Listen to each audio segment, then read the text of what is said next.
చిన్న చిన్న మేజర్ పాయింట్స్ని ఒకసారి కవర్ చేద్దాం. దానికన్నా ముందు గురుకుల్ యాప్కి సంబంధించిన rolling badges and taekwondo belt test conduct చేశారు, వాటి సర్టిఫికేట్స్. సో ఇవి దేనికి అంటే కనుక పిల్లల్ని నెక్స్ట్ లెవెల్ ఆఫ్ ఎంకరేజ్మెంట్కి, అది పేరెంట్స్ కూడా అర్థమయ్యేలాగా చేసేలా చూడండి. చేసిన వీటిని మనం ఫార్మాలిటీ కాకుండా ఆ తైక్వాండో బెల్ట్ టెస్ట్ అనేది ఏంటి, దాని ఇంపార్టెన్స్ ఏంటనేది ఇంకా 2-3 పేరెంట్స్కి కొంతమందికి డౌట్స్ ఉంటున్నాయి. సో ఫస్ట్ దాని గురించి ఒక అవేర్నెస్, ఆ తర్వాత ఇవాళ అప్రిసియేషన్ ఇచ్చిన తర్వాత మిగతా వాళ్ళ రెస్పాన్స్ అనేది ఒక్కసారి చూడండి. ఫస్ట్ సెకండ్ వన్ వచ్చేసి ఇంగ్లీష్ గురుకులు. ఇవాళ రోలింగ్ బ్యాడ్జెస్ ఇచ్చినప్పుడు we need to make them know ఎందుకు ఇస్తున్నాం రోలింగ్ బ్యాడ్జెస్, అదొకటి మాట్లాడండి. ఆఫ్టర్ సార్ డిస్ట్రిబ్యూట్ చేసిన తర్వాత ఎందుకు ఇస్తున్నాం, దాని ప్రయారిటీ ఏంటి, నెక్స్ట్ వాళ్ళు ఎట్లా ట్రై చేయాలి, ఏ లెవెల్స్లో వీక్ ఉన్నారు, ఇంకెంత వాళ్ళ ప్రయత్నం ఇవ్వాలన్నది ఒక్కసారి స్టూడెంట్స్ ఇన్ పర్సనల్ అయినా పర్లేదు, లేదు అంటే కనుక ఓవరాల్గా అడ్రస్ చేసినా పర్లేదు. When we are giving a certificate or a rolling badge, it means that every student needs even more focus on the studies. ఇవ్వటం చూసి పక్కన వాళ్ళు ఎంకరేజ్ అవ్వాలి, ఎస్ నేను కూడా ఒక రోజు తీసుకోవాలి, నేను కూడా ఆ లెవెల్కి వెళ్ళాలి అన్నది వాళ్ళకి ఆ సీరియస్నెస్ రావాలి. ఇది ఉండేలాగా చూడండి ఏదైనా ఇస్తున్నప్పుడు. Encourage the remaining students, this is the main point. Okay నా మన SA1 ఎగ్జామినేషన్కి వస్తే today we are in the date of 6th month. ఒక మ్యాక్సిమం 7 daysలో కమెంట్స్ అవుతుంది ఎగ్జామ్. ఇప్పటి వరకు ఫస్ట్ యూనిట్ సెకండ్ యూనిట్కి జరిగినవే మనకి SA1లో ఉంటాయి. అంటే స్లో లెర్నర్స్ ఎవరైతే ఉన్నారో వాళ్ళు కూడా రివైజ్ చేసిన సబ్జెక్టే మళ్ళీ మనం ఇప్పుడు SA1కి వస్తుంది. దీన్ని బాగా నోట్ చేసుకోండి. మెయిన్ మనం ఇప్పుడు ఫోకస్ చేయాల్సింది స్లో లెర్నర్స్ గురించి. వాళ్ళకి మిగతా వాళ్ళకి సేమ్ కైండ్ ఆఫ్ ప్రిపరేషన్ ఇవ్వదు. కొంతమంది ఫాస్ట్ లెర్నర్స్ ఉంటారండి, చెప్పింది చెప్పినట్టు వెంటనే ఫినిష్ చేసేవాళ్ళు ఉంటారు. వాళ్ళకి ఇంకొంచెం ఎక్స్ట్రా వర్క్ ఇవ్వండి. వాళ్ళకి మెయిన్ కవర్ చేయాల్సిన అందరికి నేను గమనించింది స్పెల్లింగ్ మిస్టేక్స్ ఉంటున్నాయి. సెంటెన్స్ రాయగలుగుతున్నారు but there are lot of spelling mistakes. దాని గురించి మనం కొంచెం రిపీటెడ్గా వాళ్ళ చేత చదివించి అప్పు చెప్పించుకోవడం. క్లాస్లో స్టూడెంట్ ఉంటే వాడిని లేపేసి ర్యాండమ్గా క్వశ్చన్స్ అడగండి. Just don't let them to SIT Kamli and ఏదో చేస్తున్నాం అంటే కాకుండా లేపి ర్యాండమ్గా అప్పు చెప్పించుకోవాలి. నోరు తెరిచి ధారాళంగా వాళ్ళు అప్పు చెప్పాలి. ఆ అప్పు చెప్పించుకునేటప్పుడే స్పెల్లింగ్స్తో సహా అడగండి. మీరు క్వశ్చన్ అడిగినా ఒక చిన్న మీనింగ్ అడిగినా they need to give whole spelling of the word.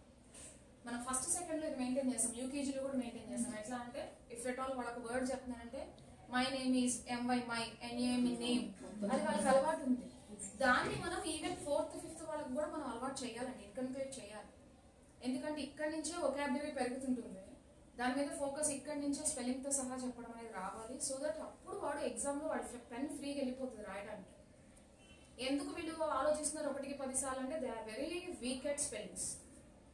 ఇది ఒక్కటి మనం ఇప్పుడు దాకా జరిగింది చాలు, ఫస్ట్ అండ్ సెకండ్ ఎక్స్పెరిమెంట్స్ కాబట్టి యూనిట్ టెస్ట్లో. SA1 is the time where we need to revise all the syllabus properly. ఇందులో మనం ముందుగానే ఇంపార్టెంట్ క్వశ్చన్స్ పిల్లలకి చెప్పొద్దు, there will be no hint of that. అవసరమైతే కొన్ని పేపర్స్ నేనే అప్పటికప్పుడు రెడీ చేసి ఇస్తాను, దాని మీద ఎగ్జామ్ పెట్టినా వాళ్ళు రాయగలగాలి. I am saying it very seriously. అవసరమైతే నేనే ఒక పేపర్ ర్యాండమ్గా రాసిస్తాను మీకు 100 మార్క్స్కి, అది పెట్టినా సరే వాళ్ళు రాయగలగాలి. నాకు ఇది కావాలి స్టూడెంట్స్ నుంచి.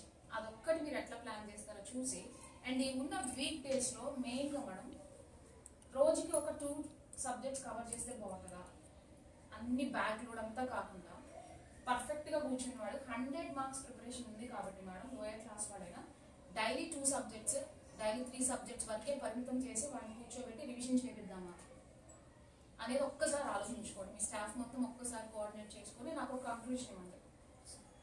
కంప్లీట్గా ఒక దాని మీద వాడు వెళ్ళగలుగుతారు, ఒక స్టూడెంట్ అన్నాడు ఫోకస్ చేయగలుగుతారు.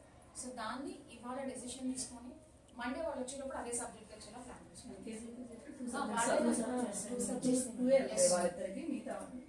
ఇప్పుడు రివిజన్ చేసిన దాన్ని వాళ్ళు రివిజన్ చేశారు, మీరు ఒక 5 క్వశ్చన్స్ అడిగారు.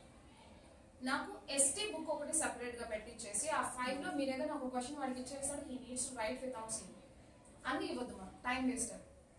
ర్యాండమ్గా ఒక క్వశ్చన్, ఇప్పుడు నాకు 5 క్వశ్చన్స్ చెప్పినాను, రైట్ డౌన్ దిస్ క్వశ్చన్ అని చెప్పేసి వర్డ్స్ మీద వెంటనే డిక్టేషన్, అది ఓరల్గా చేస్తారా రిటర్న్గా చేస్తారా ఒక్కసారి ప్లాన్ చేసుకోండి. ఇప్పుడు నేను 2 పాయింట్స్ చెప్పాను. ఒకటి స్లో లెర్నర్స్ గురించి, second one is a time table, daily ఎన్ని సబ్జెక్ట్స్ ఉన్న time table. Third one is ST notes. వాళ్ళకి ఒక సెపరేట్ ST నోట్స్ ఉంటే పర్వాలేదు, ఫస్ట్ సెకండ్ దగ్గర కనబడుతుంది, హైయర్ దగ్గర కనపడట్లేదు నాకు. Yesterday I have asked 4th class students ST notes ఉందంటే they are thinking about it, కొంచెం ఆలోచిస్తున్నారు. మేబీ కొంతమంది మిస్ చేసి ఉండొచ్చు, కొంతమంది తెకపోవచ్చు, whatever the reasons might be. ఇక్కడ నుంచి they need to carry their ST marks, తప్పకుండా క్యారీ చేయాలి. These are the 3 points first. ఏ madam? After that exam marks 100కి మనకి క్వశ్చన్ పేపర్ 80 మార్క్స్ ఉంది, కొన్ని సబ్జెక్ట్స్కి 50 ఉంది. సో మిగతా 20 we will be giving the internal marks as usual.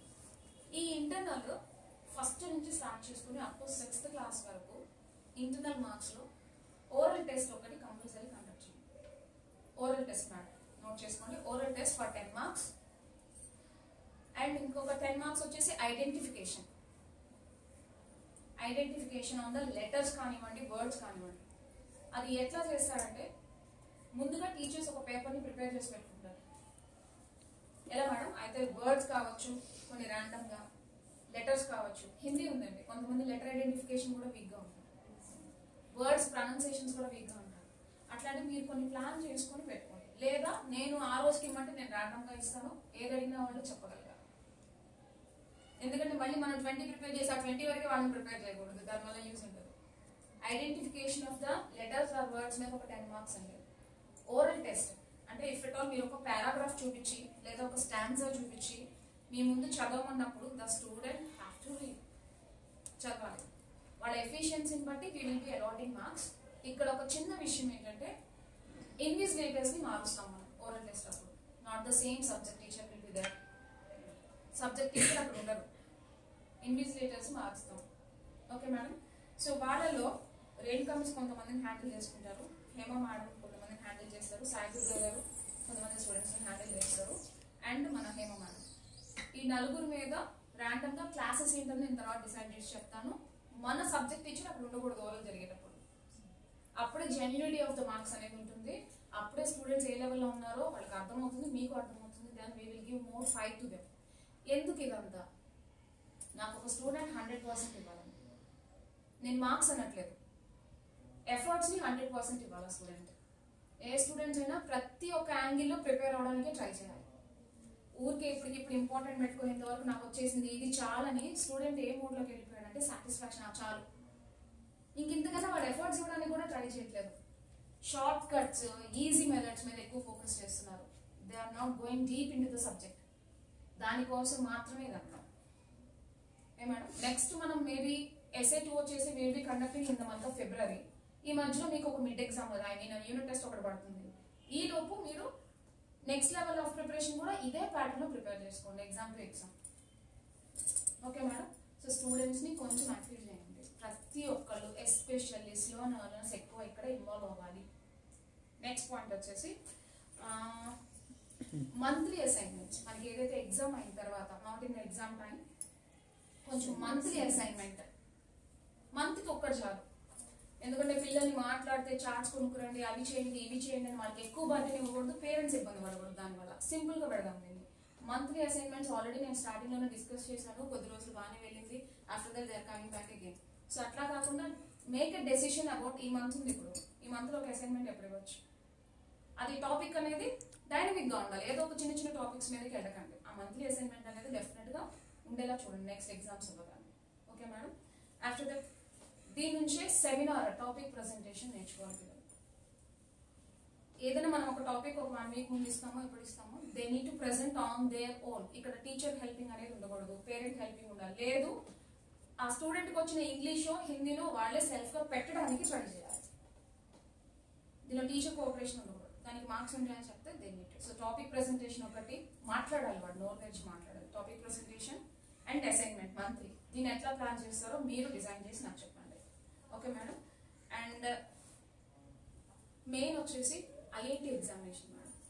IIT grand test ఒకటి ఎప్పుడు ప్లాన్ చేద్దాం, గురుకుల్ మీద నెక్స్ట్ ఆన్లైన్ ఎగ్జామ్ ఎప్పుడు ప్లాన్ చేద్దాం అన్నది ఒక్కసారి. ఎస్ఏ మంత్ వీటిని కలపద్దు, because there is vast syllabus కాబట్టి వాళ్ళకి ప్రిపరేషన్కి టైం కావాలి. కాబట్టి IIT exam grand test, English Gurukul online test, ఇవన్నీ ఎప్పుడు పెడదాం అన్నది ఒక్కసారి మీరు వీటికి సంబంధించిన డిజైన్స్ అని గ్రౌండ్ వర్క్ చేసుకుని నాకు చెప్పండి.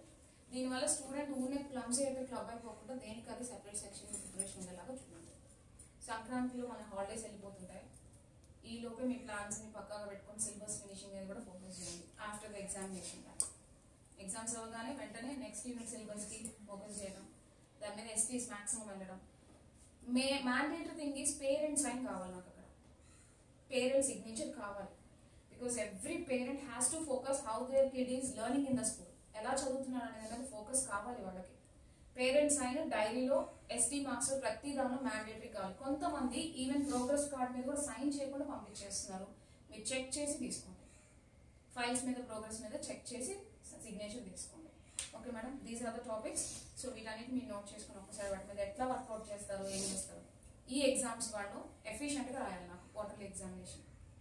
ఇంకొకటి, వాళ్ళు చదివేటప్పుడు కష్టపడి చదవనివ్వద్దు. కష్టపడి తప్పక ఫోకస్ అంతా ఎక్కడో పెట్టుకొని ఏదో బట్టి పడతా ఊగుతూ ఉంటారు, అంత అవసరం లేదు.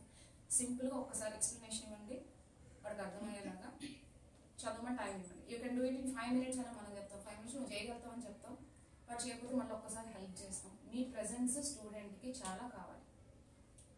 అది కావాలి అంటే ముందు వాళ్ళు ఒక్కొక్కరు ఒక్కొక్క ప్లేస్లో సపరేట్గా కూర్చొని ప్రశాంతంగా చదువుకునే ఒక అట్మాస్ఫియర్ కావాలి. ఇది కావాలి అంటే మాట్లాడితే ప్రతి ఒక్కరిని టాయిలెట్స్కి తిరగనివ్వద్దు, మాట్లాడితే ప్రతి ఒక్కరిని క్లాస్లో లేచి మాట్లాడనివ్వద్దు. మిస్ అని అరుచుకుంటూ ఎక్కువ డిస్టర్బెన్స్ క్రియేట్ చేస్తున్నారు. బ్రేక్ టైం అయిపోతుంది, 1/2 hour 1 hourకి మళ్ళీ miss, toilet miss, water miss. వెళ్ళొచ్చు, ఒక స్టూడెంట్ రిపీటెడ్గా వెళ్తున్నాడా, టైం పాస్కి వెళ్తున్నాడా అనేది మీరు ఒకసారి చెక్ చేసుకోండి. మీ పిల్లల గురించి మీకే బాగా తెలుసు. సో ఇది డైవర్ట్ అవుతున్నంతసేపు, డిస్ట్రాక్ట్ అవుతున్నంతసేపు వాడి కూర్చొని చదువుకునే దాని మీద ఫోకస్ ఉంటుంది. చదవమంటేనే చాలా వచ్చేస్తాయి మన వాళ్ళకి, అప్పుడే వస్తాయి ఇవన్నీ. So the atmosphere must be very clean and neat. వాడు దూరంగా కూర్చొని నోరు దగ్గర చదువుతున్నప్పుడు టీచర్ వెళ్ళి వాడి దగ్గరికి ఈజ్ ఎవ్రీథింగ్ ఓకే అందరిని అడగం మనం. ఎవరైతే చదవడానికి ఇబ్బంది పడుతున్నారో వాళ్ళని మనం ఫోకస్ చేయగలిగితే చాలు. ఓకే నా అర్థమైందా లేదా, సో చదివలేదు, మేడం వచ్చేసింది ఎస్టీ రాస్తాను, మేడం వచ్చేసింది వాడికి అప్పు చెప్తానంటే నో. నువ్వు రాయిద్దావా, ఫస్ట్ చదువు. నీకు ఇచ్చిన సెషన్స్ని ఫస్ట్ నువ్వు కంప్లీట్ చేయి, దాని తర్వాత ర్యాండమ్గా మీరు ఎస్టీ పెడతారు. ఊరిని కూర్చొని మొత్తం రాయనివ్వద్దండి, టైం అంతా వేస్ట్. సో SC1 ఎగ్జామినేషన్కి పిల్లల్ని just make them perfect so that parent file open చేసి ఒక క్వశ్చన్ అడిగినా వాడు ఆన్సర్ చేయాలి. అప్పుడే మనం వేసిన మార్క్స్కి జెన్యూనిటీ.